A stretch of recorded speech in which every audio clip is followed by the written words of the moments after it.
we had, but what I'm remembering is I was too young to vote, and I wasn't really politically active in the sense of governing the country. I was more civically active, just in the little area of Bulawayo. The politics that I remember were that we had Sir Roy Welensky was the Prime Minister of Southern Rhodesia. At one time there was a Northern Rhodesia and a Southern Rhodesia. And then he became Prime Minister. He ran the whole three countries, Nyasaland, Northern Rhodesia and Southern Rhodesia.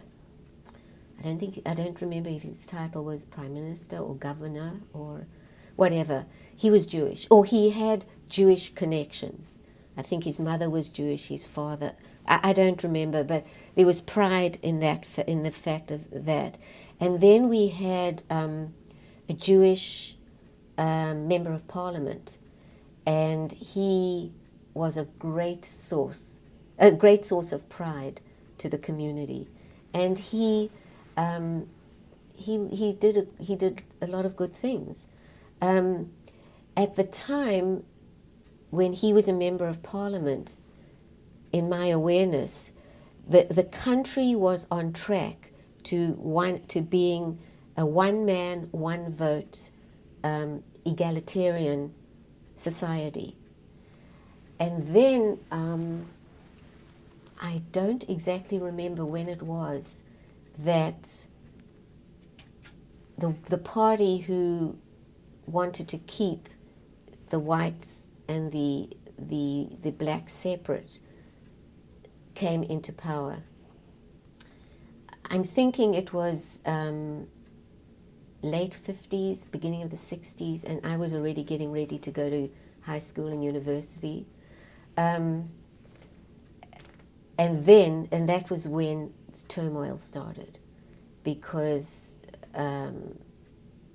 what the one side was willing to give and the other one to receive, that whole situation changed, and it went back to the whites and the others.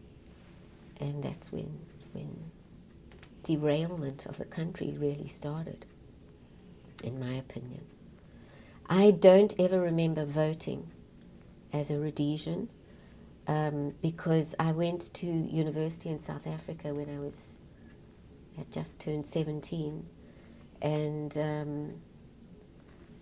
there was a distance from the country then. I was kind of like in no man's land. I kind of knew what was going on in South Africa, but it was their country. It wasn't mine, and it didn't concern me. That's how self-absorbed I was. And what was happening at home was happening at home, but I wasn't there. So I was drifting. And then when I finally graduated and I got married to a South African and went to live in South Africa and gave up my Rhodesian citizenship to become a South African.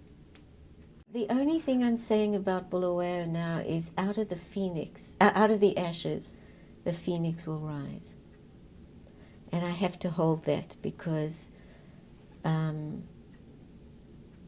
wish it to happen. Not only in Bulawayo, but in the whole country, and in all countries where there's been such needless, pointless corruption and destruction, that there should be peace.